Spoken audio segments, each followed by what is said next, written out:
I'm never gonna lose, yeah. I still wanna dance with my crew, yeah. For my 21 T-lads, put me on that relapse. That sort of life I choose, yeah.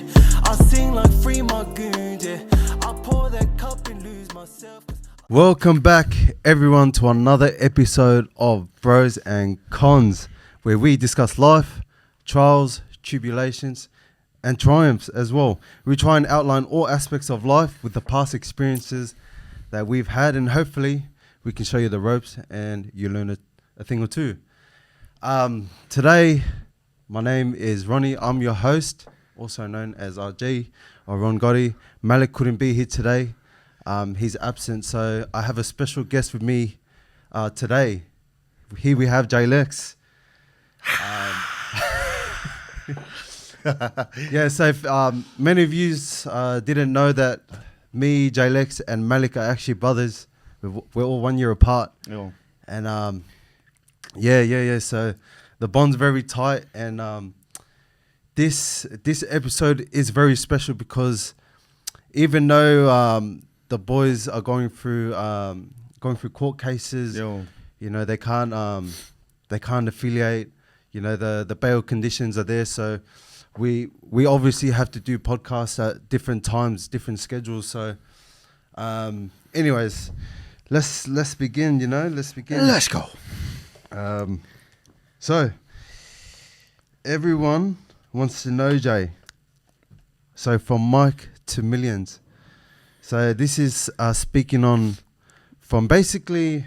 Oh, you know what? We'll just go from the beginning, because me and Malik basically already outlined the past. So I think the people want to hear your side of the story, and you know, what was going through your mind, you know, back then, or where were you at life? Speak your mind. What was your character like? Who were the people that impacted you? What was your influence? Bro, I remember growing up, and first of all, even before I say my story, I'm so proud of this guy. This is my younger brother. The way he's interviewing me, wow, he's crazy, bro. This guy's got an education, bro. Wow, yeah, could never do this to my older brothers.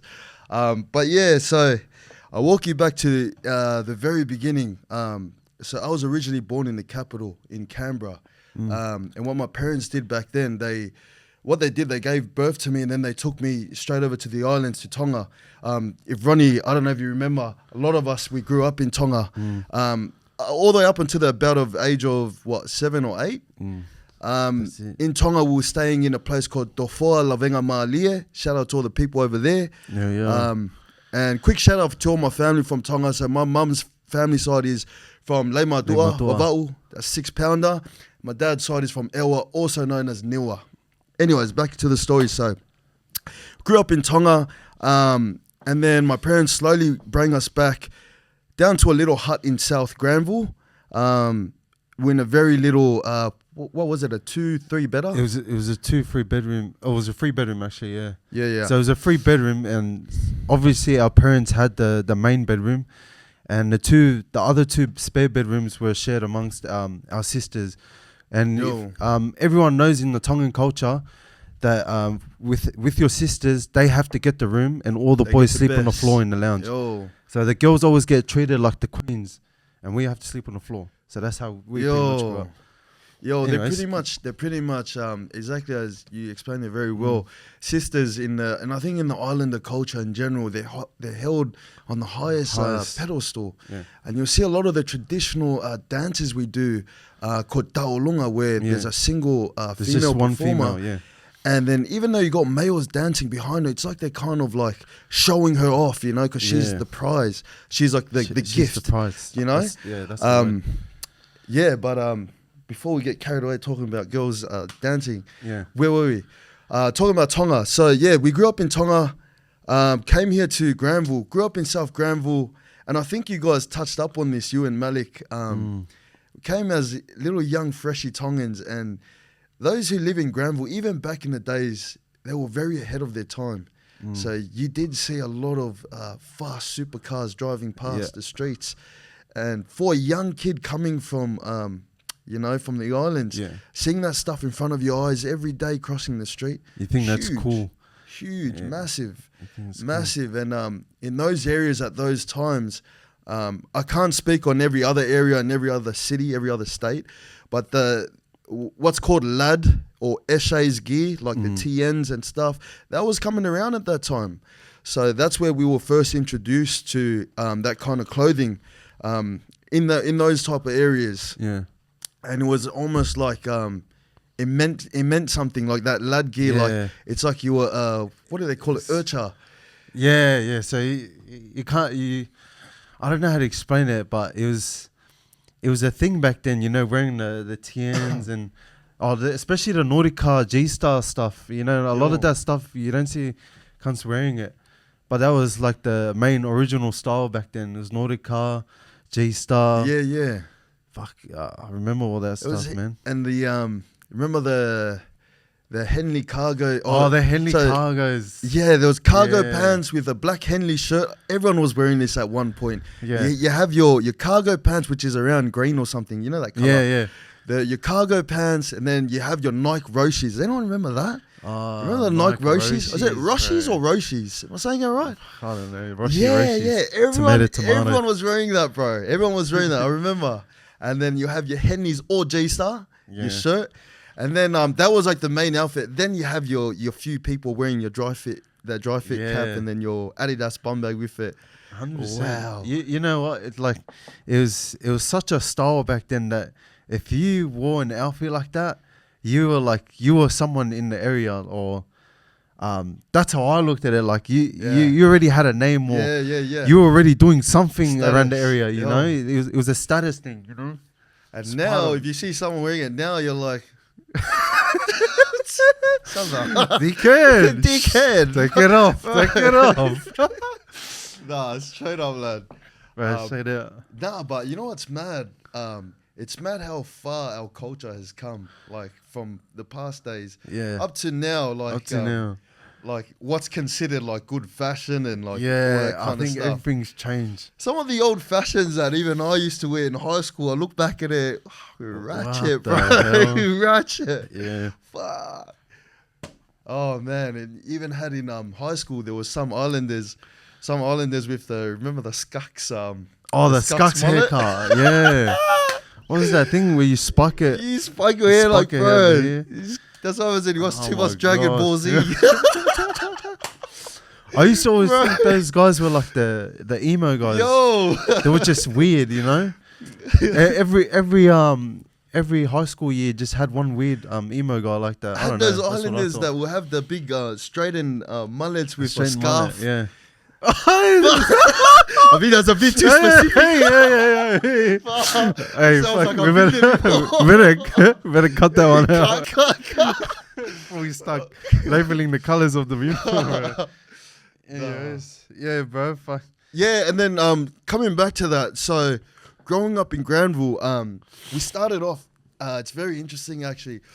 My parents put us in a Catholic college called Delaney College. Shout out Delaney College. Shout out Delaney College. Shout out all the Delaney students still messaging me saying, "Oh, I swear you went here, bro." Yeah, lad. Yeah, bro, lad.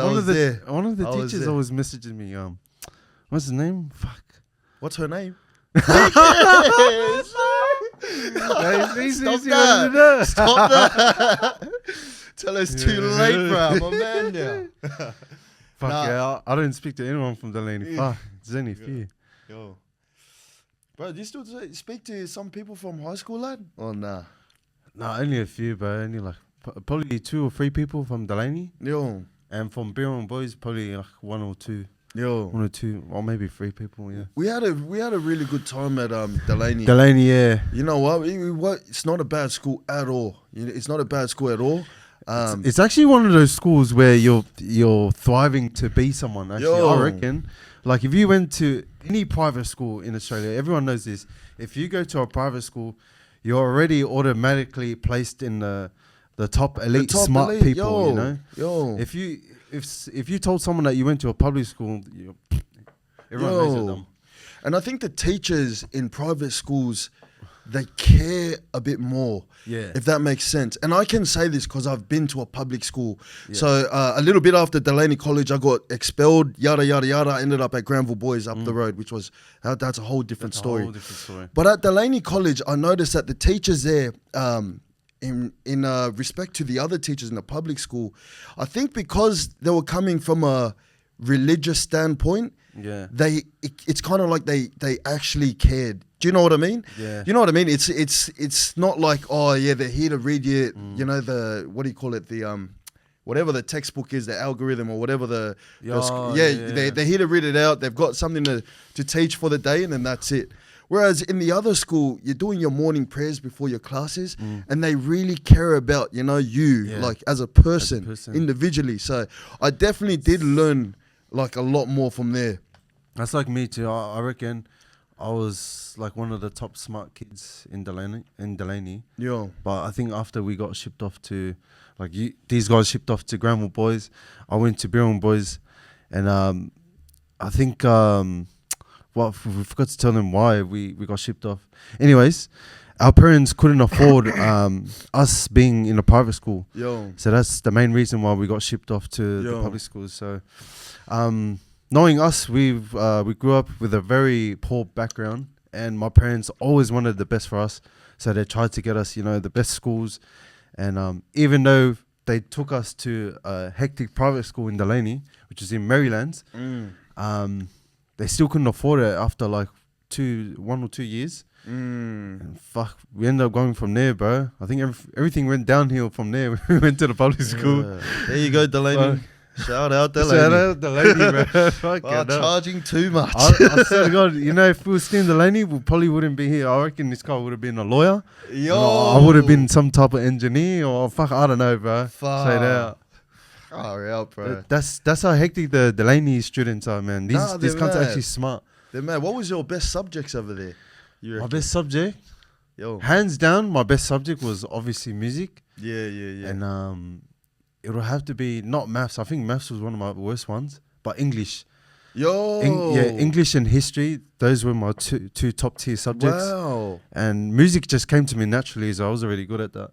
Yeah. But I remember in Delaney, we were like, most of the time we were singing the Australian national anthem for the school. Yeah. That was mad too. Right, that got us out of a lot of trouble, because me and my brothers used to start a lot of trouble. But in the Catholic schools, they hold whoever's like the choir, they're like held up on a pedestal. So so we used to used to get away with a lot of shit. If you want me to sing the anthem next week, let me go home. I don't want to do detention. Yeah, bro, rocking up school late, you know. Yo. Mucking around in class, we used to get away with a lot because what's his name, Mr. Gretsch or something? Mr. Gretsch, yeah. He knew that we were the main singers. Every time we had assembly, Australian national anthem, you know, fuck, he used to see me singing on the top of my lungs. Yeah. It was cracker time, bro. That was a vibe back then. But anyways, going to Granville Boys. You know, what was your experience going to Granville Boys? Oh. That's like a total 360. You know, from private school to public school. Yeah. What's the impact there, and how did everything change? So Granville Boys, the atmosphere instantly changed when I went to Granville Boys. A lot of my peers were there, like a lot of my own race. So I was surrounded by a lot of other young Tongans, most that were born here, some born in NZ. But I found a real place of belonging with these guys, you know. And coming from Tonga, obviously, I had no idea of any past rivalries, or, you know, any beefs. Wasn't a part of none of that, you know. But coming to Granville Boys, finding my sense of belonging amongst all these other older boys, I hear the stories. And I was a little kid when they had that big brawl. Some of you don't know that big brawl that was on the news that happened, when the Granville Boys went up to Mount Druitt, and then you know, it led all the way up to the mall. We're gonna have to show a preview of that video. We're gonna show a preview of that. And yeah, so that's just a little example of the many tales that you hear as a kid. And when you hear these stories as a kid, it really like. When you're young, your brain is still developing. You're looking for things to attach to, looking for things to look up to, you know. It's so easy to plant a seed in a kid's head. So you hear these stories only so much often before something is going to give. And then obviously for me, it gave. I ended up wanting to be a part of this. You know, I wanted to stand with my brothers, my dokos. You know, I wanted to stand for the area. Yeah, exactly. So then, slowly, it became a thing where I just started making myself become a part of this. And the reality is, this this rivalry has been here before I came. It's here now. And I think it's going to be here long after I'm gone. All I can do is just shed my part on the part that I played anyway in how this all panned out. So and Granville Boys back in those days was top tier on the newspaper a lot. Yeah.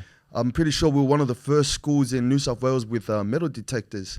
We had sheriffs and stuff doing like routine checks. Yeah. The police station's right up the road from Granville Boys, and you'd always have other boys coming down to the gates of Granville Boys, you know, throwing rocks, screaming at the boys, you know, come out after school, let's have a fight, Shana. Like during lunchtime, during recess. Yeah. And as a kid, you're growing up looking at this stuff, bro. It's exciting, man. Yeah, it's exciting, bro. You're just like, yeah, you know. I also heard that Granville Boys were known, you know, as one of the first, if not the first school to actually get. I think someone got done with a handheld knife incident. Yeah. So even I more. remember seeing that. Someone got stabbed, and multiple occasions there were stabbings and brawls and things like knuckle dusters found in the bathrooms. They have a very bad reputation, and we'll drop a lot of those links and previews in the segment as well, for you guys to 100%. See. They didn't have the best reputation, Granville Boys, so I think a lot of the younger boys growing up around that area was destined to go down that path. Yeah. Yo. And I think, I remember hearing a lot about these stories when Jay and Malik were going to that school. So I remember at one point I was worried for these cunts, you know. I thought something would have happened to these cunts. I just remember that school was known for, you know, they had a bad reputation. There's always bad news coming out of that school. But yeah, man, fuck me, dude. Look how far now. Yo. Anyways, so I think now that we kind of outlined the background story, now we're going to quickly fast forward to where we are today, where you stand. Tell us a bit more like about. Let's first start off with 21 District. Tell us a bit more about your place in 21 District. What was your influence around there? Yeah. You know, what was going on? Even if you want to bring up like stories from the past that you could remember, up to you. So it's interesting actually. 21 District was really an idea. It was a very fragile idea at that time. One of those ideas that you just bring up when you're drinking with your mates and you're like, bro, imagine this. Imagine I rapped and I done this. It was one of those things. It was literally one of those things, and it panned out and it ended up happening. It came into fruition. So, and I think a lot of that, the reason why it actually ended up happening was pretty much my love for a friend of mine. So I got a good mate of mine. He's passed away now. His name was Tino. He passed away, unfortunately, due to gang violence. I wasn't there when it happened. So while all of this feud was happening, I just got out of juvenile. I just done like a little lagging in juvenile, and I got out. I was 18. I just turned 18 when I got out, and I just had my head screwed on. I just thought, I'm 18 now. I'm ready to, I'm ready to start, getting my life together. And during this time, I ended up starting my first business called Iron Formwork. And that was, you remember that, yeah? I remember that, yeah. Yeah. We've been business makers, bro. We've been business This people. guy had the entrepreneur mind bro. back then when he was 18, bro. That's bad, man. Bro. So ended up starting that business, and then while I was doing this, so this news comes up with my friend that passes away. And then I'm in this massive Snapchat group with all the boys from the area. I'm saying there was about like over 100 people in this Snapchat, and the boys are like, yo, did you guys see this? Did you guys see the song about Tino? And I'm still like, I'm still green to all of this. I don't know what's going on. But then I ended up catching my attention because I bumped into one of the boys at Maryland's Mall. And he goes, bro, check the Snapchat. Anyways, I check it and I look into it. But I'm not around that stuff anymore. So I'm like to the boys, I'm like, bro, as a joke, I'm like, surely you will release a song, you know, for the bro. Just for fun, you know. Because around those days, there were people making songs in the Inner West. There was a lot of songs in the Inner West. There was actually, yeah. There was a lot. So I was like to the boys, bro, surely someone's going to make a song. And then I can't remember exactly how it went, but I don't think anyone was actually keen on doing anything. Me at that time, I'm not a rapper. And I'll say it this first and foremost, I'm not a rapper. I've never been a musician. My brother has known me my whole life. I'm not a rapper. I'm not none of these things that anyone claims me to be. But I'll tell you what I am. I am someone that will do something if no one wants to do it. That's what I am. Especially if 100%. it relies on my heart. I've got a heart. And if I say that I'll become something to do what needs to be done, I'm going to do it. Yeah. And I like to hold my word to it as well. So that's what ended up happening. Pretty much, that's exactly how it happened. I ended up saying I'm going to make a song. The boys didn't believe me. And I said, I am. But then now that I've told them I'm going to make a song, now I have to pull through with it. Yeah. So I remember calling you. I'm like, lad, I've got to make a song. You want to be in it? And then this guy was like, yeah, sweet. And then I called Malik. And then Malik was like, yeah, done. That's us. And it was just that simple. It's just, we didn't think it was going basic to. and simple, yeah. We didn't think this thing was going to break out into this massive thing. Nah, we're just, when you take it from my perspective, we're just young Tongan kids that, you know, we like our friends. We love our friends. And we'll do anything for them, you know. So that's how it happened.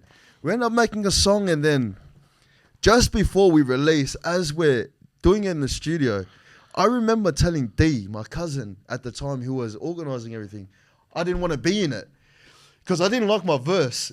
Remember, I'm not a rapper. So I listened to my verse, 1 by 1, 1 on 4. I'm like, bro, this sounds chat, bro. This fucking sounds chat.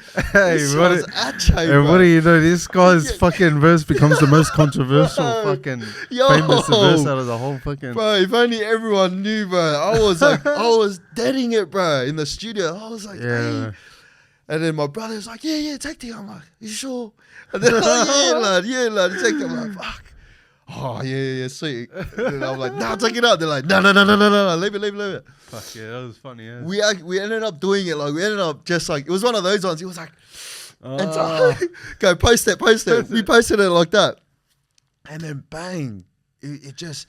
It fucking blew bro, up, it was crazy. We were getting blew messages and calls and like messages from people like in other countries who were like, hey, what the hell, bro? And it blew out into proportion in a way where like I can't even explain it. It was, but we didn't know how to take it because all that stuff was so new to us. And keep in mind that it was just like we jumped on this boat, and now we just got to sail wherever the boat's. Now we just got to sail, and that's pretty much realistically. That's pretty much what happened. That's the position that we're in. We've started the boat. And now we just have to sail the waves. We had no choice. Yeah.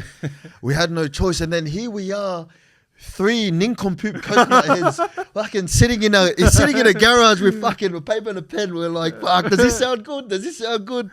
Oh, bro. But you know what's mad? I think that the best thing I got out of it was the time I spent with my brothers. We've always been close since we grew up, but I think the bond that we've had with each other.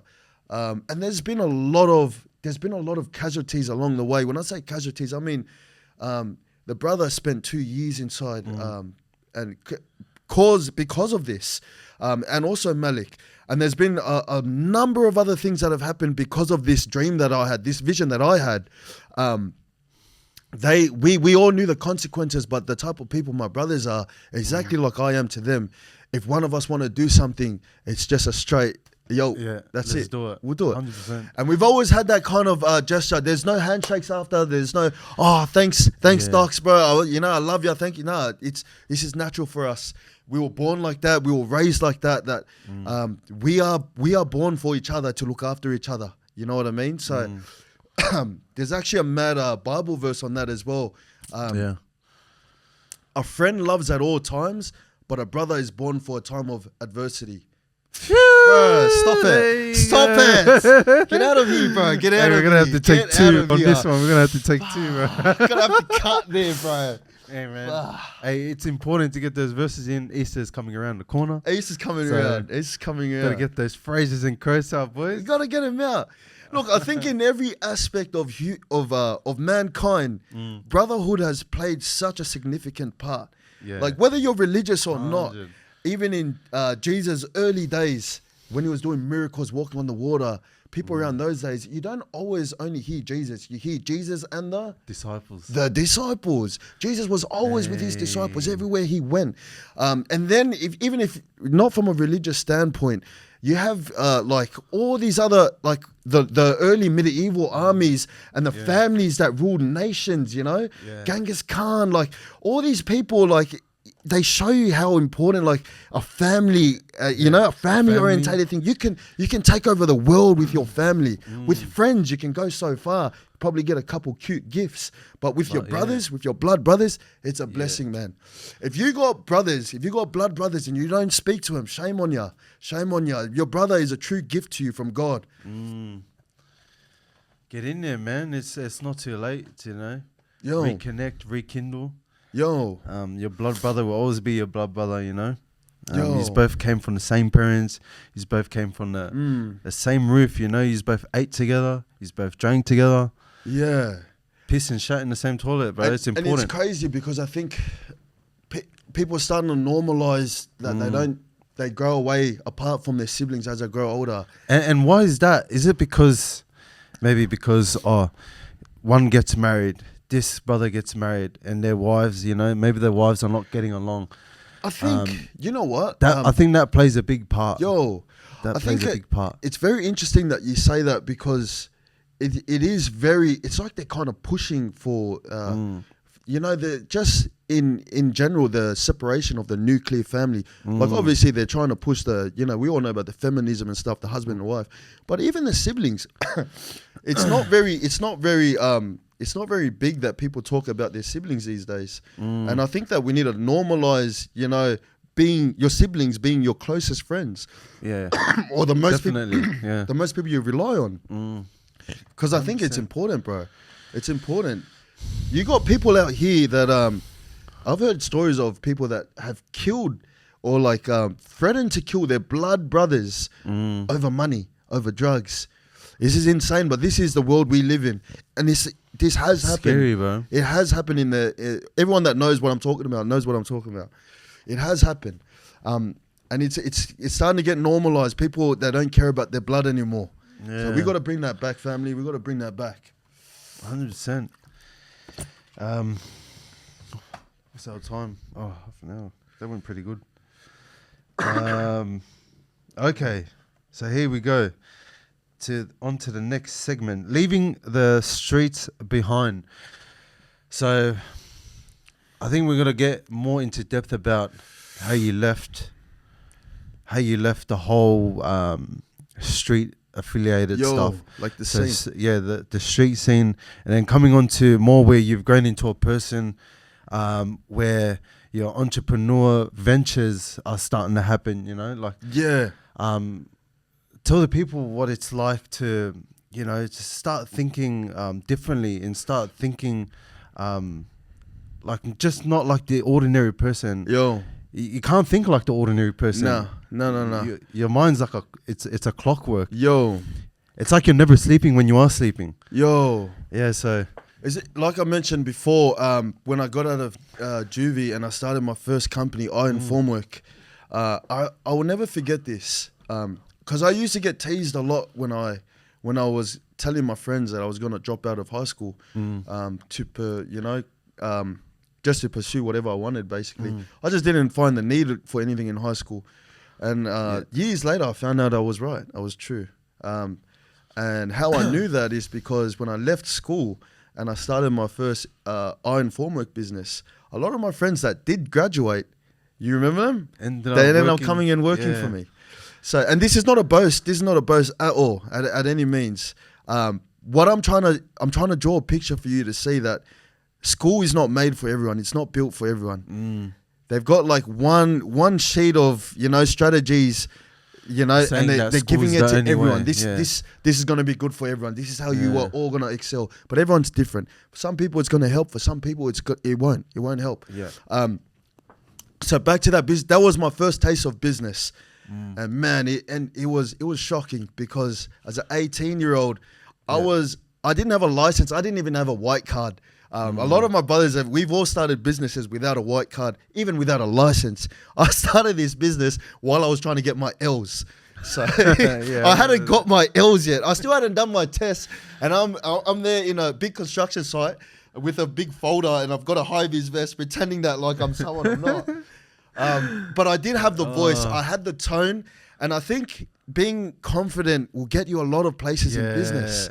If you're able to talk well, bro, you can bullshit your way through anything. Straight up.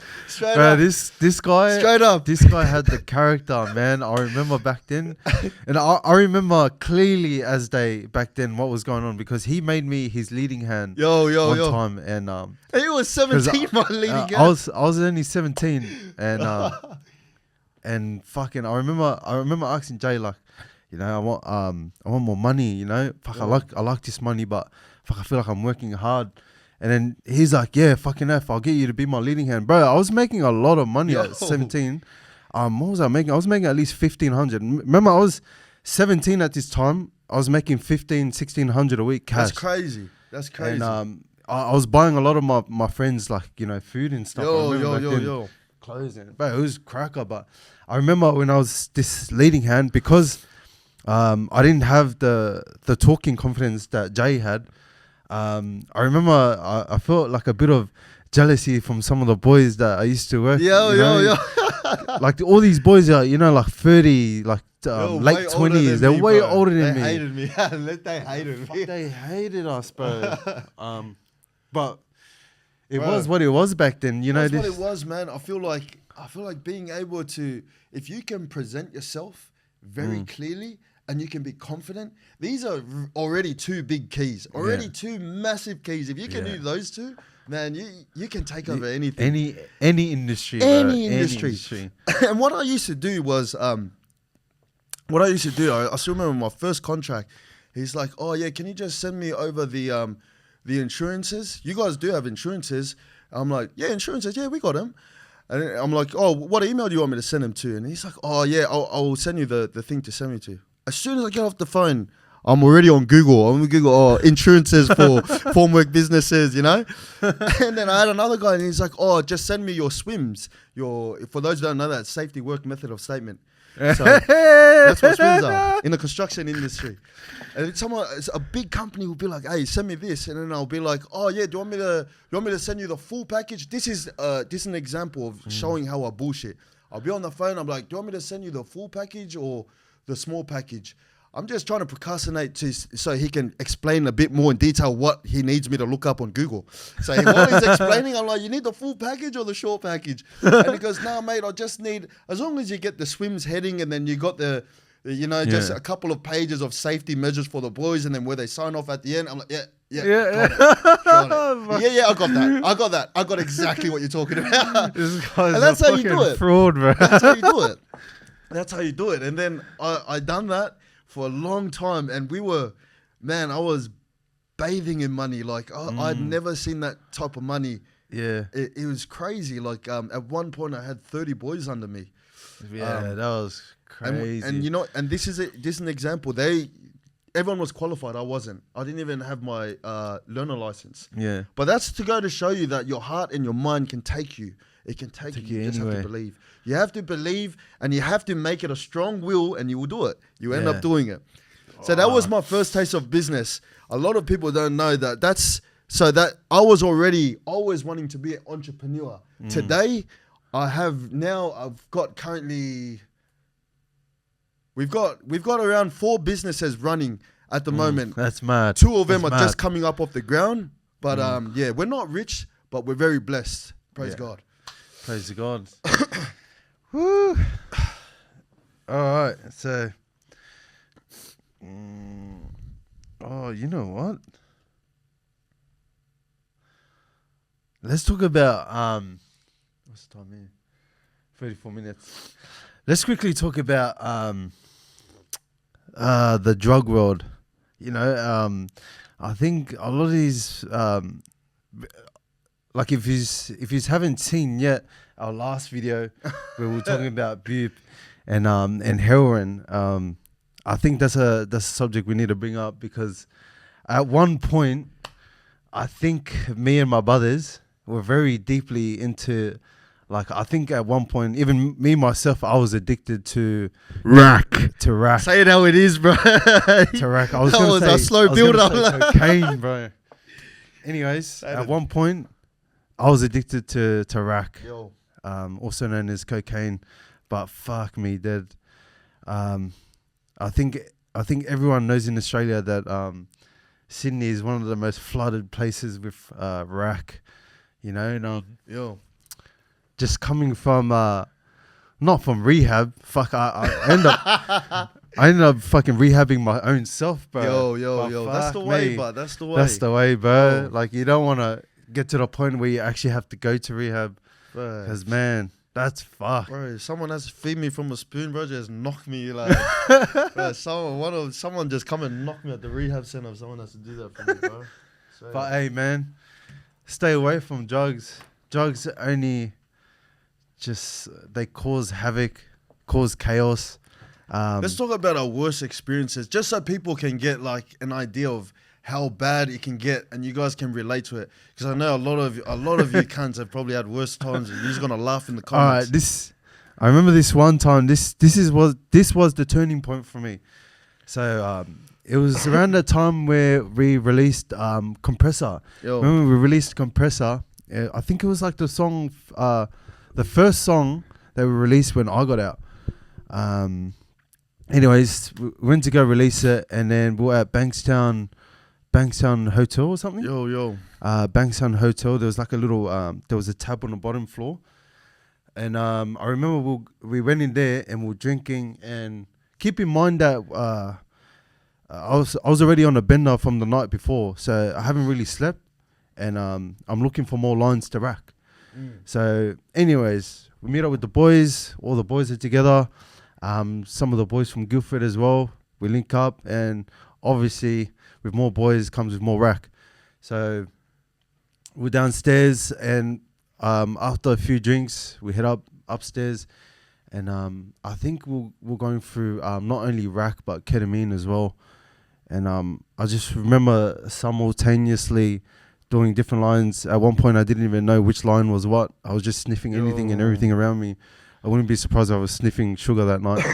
But anything would have just went up my nose. But yeah, anyways, I remember being really, really paranoid that I started to believe my own inner demons. So I thought we were getting followed by police that night. And all the other boys are normal. They're not thinking this. I'm thinking that, you know, so I'm telling the boys, like, oi, guys, just watch out. You know, these two guys are following us to our room. But these two guys, they were like a gay couple, and they just looked like police officers to me. I remember this. Yeah. These two guys were walking together. They weren't holding hands, but they were a gay couple. And I remember one guy just looked like some Navy SEAL or Marine. He was wearing cargo pants, you know, some laced up boots, and he had a short, clean cut. Yo. And I was thinking, like, fuck, this guy's got to be a police. This guy's got to be police. Anyways, we went downstairs for more drinks, and these guys were looking at me, and I'm like, my paranoia level is at max at this point. And because I'm so paranoid, the boys are asking me, "Are you alright, Ronnie?" And I'm like, "Yeah, I'm alright." Anyways, Fuck, it's ugly, bro. walk back up to the room, and like while we're walking back up to the room, these guys are like walking behind us, and the boys keep going to the room, and I just turn around and I just start running, and I run to the front entry of Bankstown Hotel, and there's already a taxi there. I jump into the taxi. I'm thinking that there's cops chasing us, you know, and I'm in the taxi. This Indian driver is just driving, you know, and I start to think that this Indian driver is also a police officer. Tell him to stop the taxi, and I got out of the taxi and I just started running. I started legging it. I started jumping over houses. jumping over like fences over and fences stations. And at one point I jumped over a station fence that it was very tall and had barbed wires around it, and my leg got stuck. I remember hanging it off, and I just ripped my leg out. I tumbled over and I fell down a cliff of rocks, and fuck me dead. I think I broke my leg that night. All my clothes were ripped. My shoe was ripped. My toe was coming out, and I just remember I was just running. And this was from Bankstown Hotel. I ended up at Liverpool Station, so I ran all the way to Liverpool Station on foot. And fuck, it amazes me don't how... ever fight anyone on drugs, bro. Like, these guys, they get superhuman powers, bro. I definitely had superhuman powers because that night I thought there was a helicopter chasing me. This is what kept my adrenaline going. I thought there was a helicopter, so many police cars. And man, the adrenaline and energy that I had in me was just like out of normal. Fuck me, I would have... I'm glad I didn't hurt anybody, and I was just hurting myself, bro. You know, and that whole night I was hurting myself. I ended up under a car or a G-Wagon, and I remember calling one of the boys at the hotel and FaceTiming him, and he's like, "Where are you? Where are you?"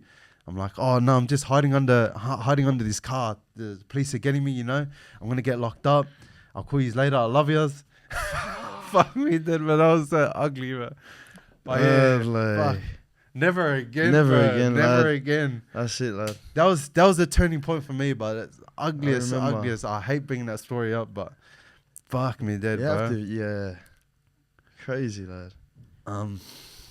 Yeah, just stay away from drugs, bro. My worst experience was just a bad hangover. I don't know, but hey, now we're gonna have to cut that whole part out.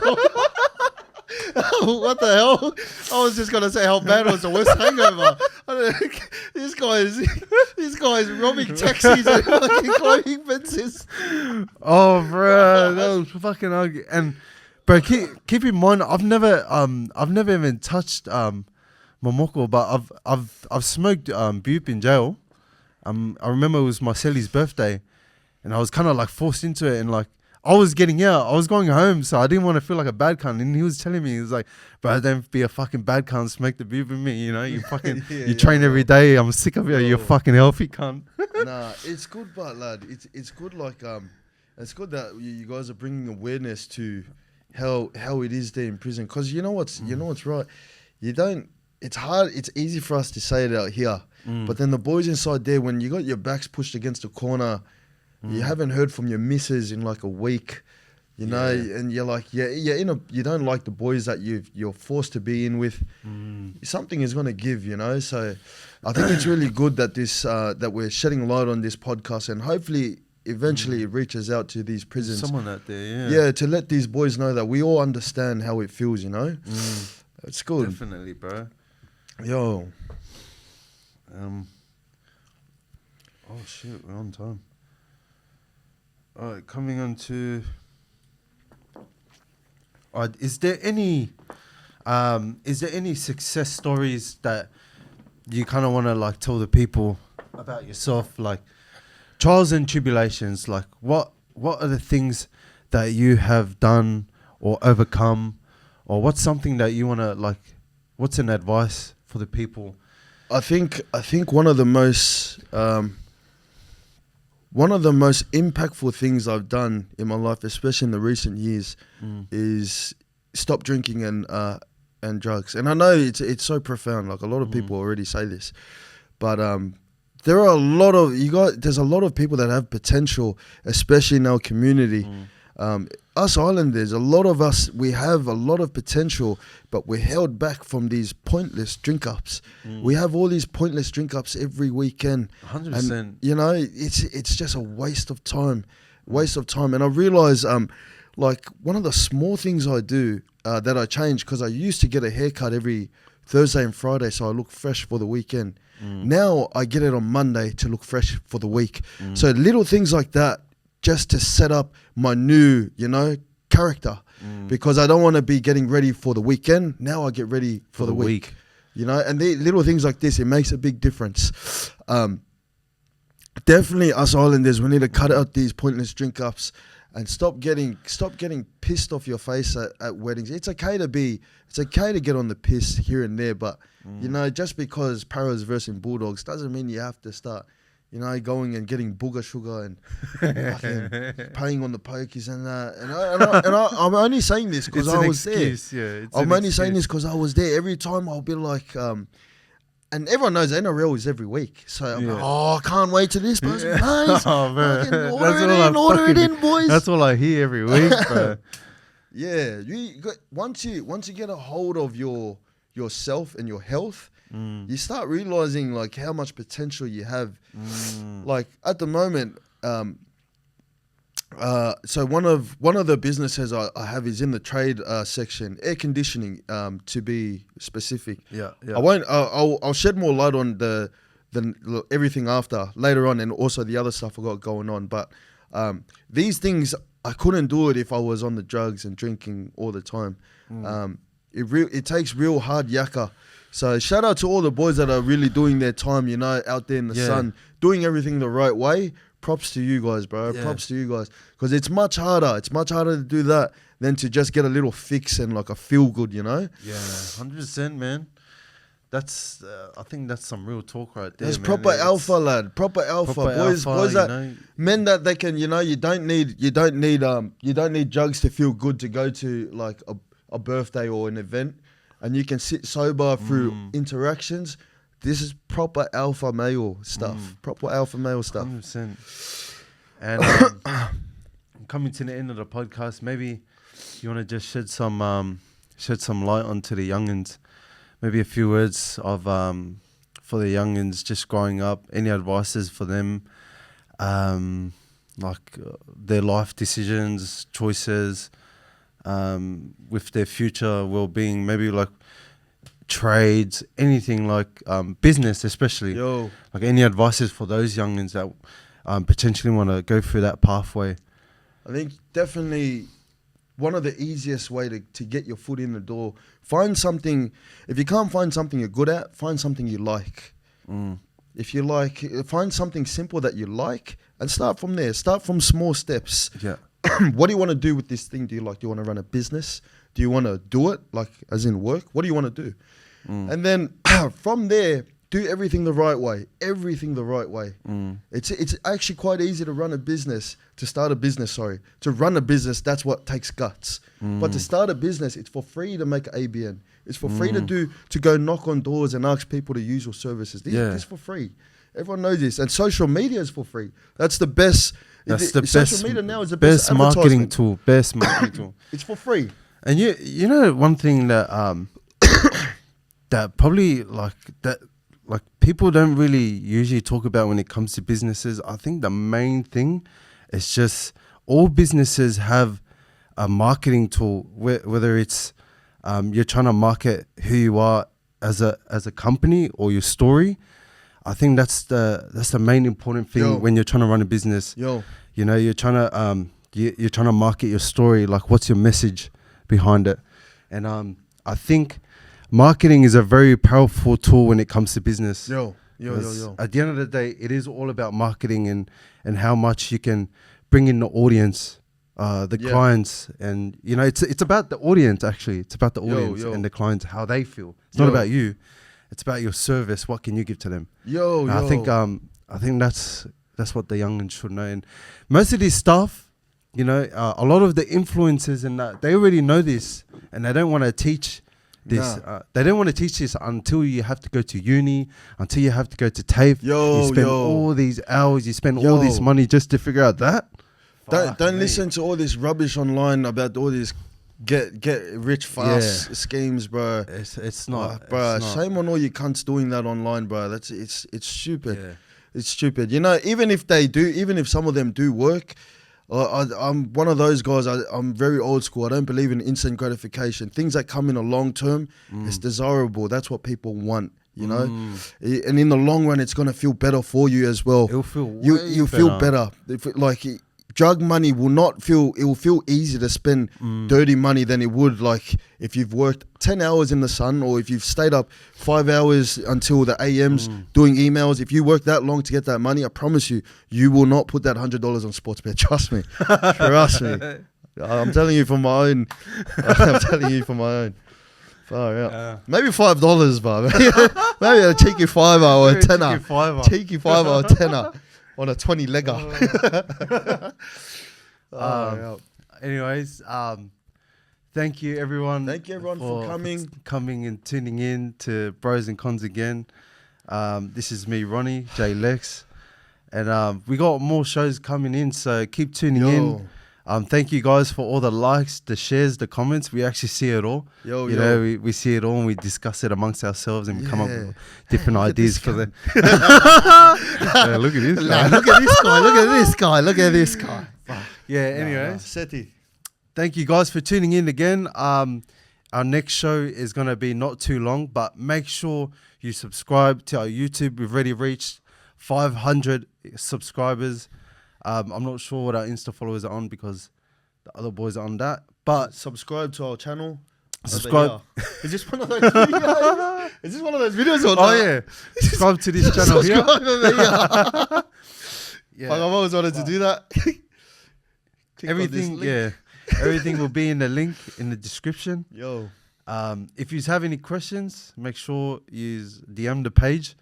And we'll get back to you. Write up in the comments what you guys think. This is just a very scratch on the surface. Yeah, very scratch on the surface. This is a scratch on the very surface of us. You know, I think there's a lot of other exciting things we have coming together this year as brothers. We've got a lot of things coming out for you guys.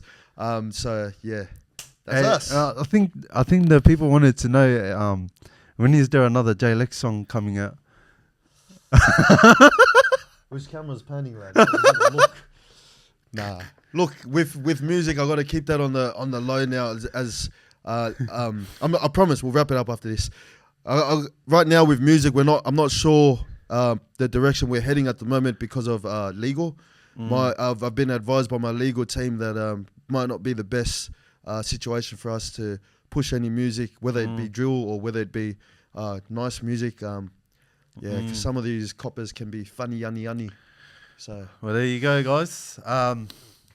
Focus on your businesses. Focus on your companies. This is yeah. Hopefully, you've learned a thing or two from this podcast. Here we are, me and Jayleks. We're giving you the ropes. We out. We out. You're never gonna lose, yeah. I still wanna dance with my crew, yeah. For my 21T lad, put me on that relapse. That sort of laugh I choose, yeah. I sing like Free My Goons, yeah. I pour that cup and lose myself.